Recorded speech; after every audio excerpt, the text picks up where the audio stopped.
Hello, Sagittariuses. Welcome to your mid-month reading for September 2021. If it resonates, of course, consider a personal reading. Just send me an email or a DM, and we can easily set that up. Otherwise, let's get to your reading. Holy Spirit, angels, divine guides, universe, can you please provide your truth, your wisdom, your clarity, and your insight for Sagittariuses for the month of September and the period surrounding it? What do you see? What do they need to know to reach their higher ground, become closer to universe and closer to divine through your messages? Let me make sure these are in camera. Any messages you have will be greatly appreciated, and we thank you for Sagittariuses for the middle of September, the energies surrounding it, and how they will be moving forward. What do you see? What do they need to know? Okay, we have our 4 cards here. I will be pulling clarifiers also on these. So Sagittariuses, first off, let me mention all the stuff that I need to mention. Make sure you click on the video reading after this. It will be specifically based on your love, your career, or be about your love, your career, your finances, and your health. I'm doing my 2022 Sun Moon readings. Those are going up. Put your requests in the comments. Please be patient. I'm doing 144 and we're not to 2022 yet. However, while you're waiting, go check out your 2021 Sun Moon predictions. See if they rang true for you. Also, check me out on Facebook, Instagram, TikTok. Like, share, subscribe, or donate. Let's get to your reading. So 4 of Pentacles in the upright. What I was getting, general energies for this is, ooh, my goodness. Sorry about that. General energies that I was getting from it, just for the main card alone, is you're going to notice a little bit of a different shuffling style, more clarifiers possibly because my hand's injured. So, you know, it is what it is. But what I'm getting, general energies, is you're really being careful with your money. You're being very frugal. I think you feel as though something is coming upon you. You're sensing something's coming upon you. You're being cautious. Either you're feeling like you may be losing your job or you might be out of money for a period of time. So your spidey sense is telling you maybe it's time to put a little bit of that away. It's almost to the point of fear I'm seeing, because I'm looking at the clarifiers. You have this deep fear of like not having enough, having, you know, debt issues, possibly poverty. And I feel as though you're concerned with this because of a current connection you have, probably a romantic connection. It could be, you know, any kind of partnership. So it could be a business partnership or something like that. But I'm seeing that money is kind of centered around this, almost as though, you know, I don't have enough, so therefore I'm not good enough, but almost in a material or practical sense. Yeah, and I feel like you feel like it's going to affect this connection that you have, or possibly meeting somebody. Now, the star card in reverse is the card of Aquarius. And what I'm getting from that is you're being a little bit down in the dumps about this, maybe kind of thinking you're not going to be able to turn your situation around in a practical sense, financial sense, however it kind of applies to you. Kind of feeling like all the odds are kind of stacked up against you, you know, kind of, so what is the point? I feel like the other person that you're in a connection with, or you have a concern that they might be overly demanding, like maybe they ask for too much, or maybe they're asking too much about you. I think they're really curious about what your standing is, practically or financially. Like, you know, do you own a house? Do you rent? Do you know, lease a car? Or do you own one? Like, they seem very much like into that and wondering that kind of stuff is what I'm kind of getting. And I feel like you don't like that. I feel as though that makes you uncomfortable when somebody is like too much into your business. So I feel as though you actually distance yourself from this person, or just say, I'm done with you.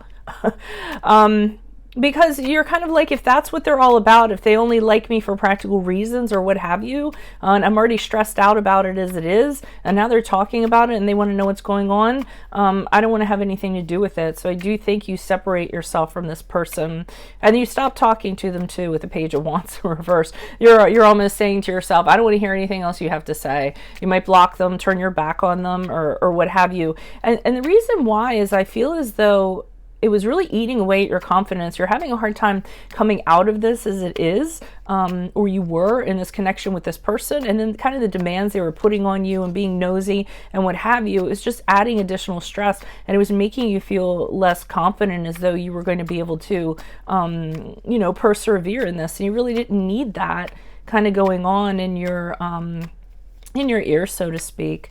So we move on to the Knight of Cups here in the upright in the challenge position. And this is where I feel the challenge is for you, finding a true connection with somebody who doesn't kind of necessarily do that. They're not in your business. They don't want to know your net worth or anything like that. You just want an emotional connection with someone that you can enjoy for what it is. And it seems like that's eluding you because it's in the challenge position.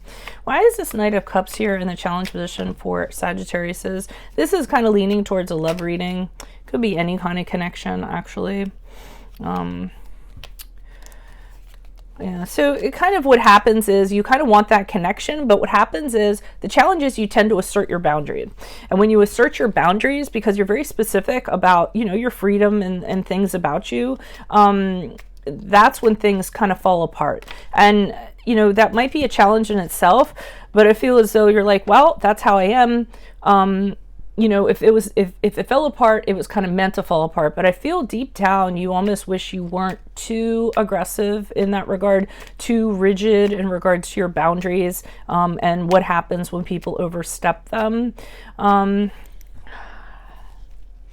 I mean, the Queen of Wands in reverse is an indication to me that you get really fired up. There's a little bit of a temper that kind of goes along with it. So I think you're realizing, you're having some insight into why connections or relationships seem to fall apart from your perspective. I think you're realizing and please don't beat me up in the comments, I'm just saying, for some of you, I feel like you're having ownership over your contribution to it or something in that regard, that maybe you are a little too abrasive, and then maybe that true emotional connection is what kind of eludes you.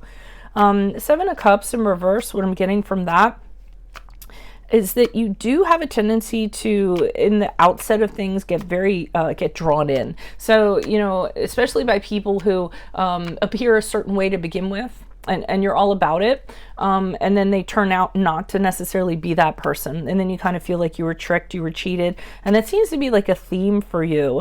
And then when you kind of realize that that's going on, you're over and you're done with it. The World card, you don't have a lot of patience for that. So I mean, it all kind of boils down to where they're showing me how things have played out in the past and how you're just longing for something that doesn't have all this crap associated with it. I mean, the Knight of Cups is on this white horse, and I get this purity with him. You know, this, you know, true feelings, true, pure, authentic feelings, and romance, you know, without all of the trappings of everything else attached to it. And I think you're having a hard time not only having that happen and encountering that, but past experiences dictate that's problematic also. Now, advice, we had the Wheel of Fortune in the upright, which is saying that this cycle is going to end. Things are actually going to turn around for the better for you. The Wheel of Fortune for me in my readings is sometimes somebody just popping up unexpectedly in front of you, like you're walking down the street and it's like, whoa, and you guys start talking, and then you go and get coffee. So I do feel as though things will turn around. I feel like you are going to meet somebody either mid-September or moving forward from this reading, and you're really going to be you know, excited about it. You aren't going to be able to believe your good luck in regards to that. Okay, so your luck is going to turn around. You're going to meet someone who, and they're saying, hold out for somebody that respects who you are, that, you know, that understands what you're about, going back to your boundaries here, you know, your freedom, your soul. They want you to become a better person, and they support that rather than trying to take away from it, is what I'm getting. But when you do meet this person, they want to let you know that somebody's not going to be very happy about it. We have the Devil card here. We have the Knight of Wands in reverse, and we have the King of Wands in reverse. So this person finds out that you make a connection with someone and that everything has turned around for the better. Devil card is the card of Capricorn, if that resonates, and they're definitely kicking up their heels about it. They have something to say, they're mad, they feel like maybe they laid some groundwork for the two of you to be together and it didn't get anywhere, and then all of a sudden you just took off with this other person. So this person could be addicted to you, obsessed with you, wants to bind themselves to you, but they're really, really upset that things have turned around for you, because I think they thought that you guys were going to work it out, but not if it was this person that was all up in your business. So I don't think that's the case. Moving forward out of September, whoever this is that they're telling you that, you know, advising you to kind of keep an eye out for, I see with the Ten of Pentacles, you move forward from this reading, and it seems like it's a solid relationship. It has a lot of potential for it to be long lasting. The two of you can build together. There's a lot of, building and planning, solidity for the future and things like that. Might not be the most romantic relationship. This person is going to be more like family to you. Because they're so, easy to talk to, and you can, like, I hate to keep on saying build, but I feel like this is a relationship that's going to be a long-term relationship. And actually, in dealing with them or being with them, your financial situation actually improves, I feel. And the funny thing is that I feel like this person was draining your finances or had expectations like, hey, give me money, how much should you make this week? You know what I mean? Very superficial kind of feeling I'm getting from them. But this person, it is, I feel like a hard worker, and they have the same values as you when it comes to money. So, that's what I'm getting as you move forward. And this is exactly the person that you need to meet, because if I have a Cups reverse, is telling me that this person is helping you move on, and kind of it's the end of suffering for you because you've met somebody who kind of has the same ideals as you. Again, somebody that feels like a friend, somebody that you feel like, really good around, a lot of potential. You almost feel like your old self again, like your regular spirit came back to life. Lover's card in the upright, everyone knows what that card is. That is the card of Gemini, if that resonates, but that's really finding somebody who gets you, somebody who mirrors your soul, a very strong, positive love connection between the two of you, someone you feel okay being vulnerable around, twin flame, soulmate, your person, the one, however, whatever kind of label you prescribe to. I don't believe in labels, but that's what I'm kind of getting. So, and here's this person inserting themselves again. So here you are being all happy, go lucky or whatever, and then this person comes with a cup, and it was like, hey, I'm back. This person keeps on trying to insert themselves. You're not interested in having anything to do with them. You're being very apathetic. You're trying to ignore them. I feel like you were trying to ignore them, back there, trying to cut them loose back there, but here they are again, like, hi, I'm back. And you're like, oh, Jesus Christ. That really is what I'm getting. And you're really focused on these 3 cups. So these 3 cups of building with this person, and this person's like, hey, look over here, look what I have in this cup. Trying to do anything they can to kind of enchant you, bewitch you, get you to look over. They're like waving, they're like, hi, here I am. And I just feel like you're fed up. I mean, I really feel like you're fed up here, and like, just go away, leave me alone. All right, so that's what I have for you. That was kind of like a love reading, I believe it, unless it applies to another connection that you have in your life at this present time. But that's what I have. If it resonates, consider a personal reading, of course. Send me an email or a DM so we can set that up. Click on the link below for your extra, which will have your love, your career, your finances, and your health in there. In my playlist, 2022 Sun Moon readings are uploading. 2021s are still in there. Go check those out, see if they rang true for you. Ask me a question on Instago. Check me out on Facebook, Instagram, and TikTok. Don't ask me a question on Instago. Instago is phasing out. I'm sorry. I keep on forgetting to say that. Like, share, subscribe, and or donate. Otherwise, I'll see you in the Vimeo. Adios from Veronica Garnett.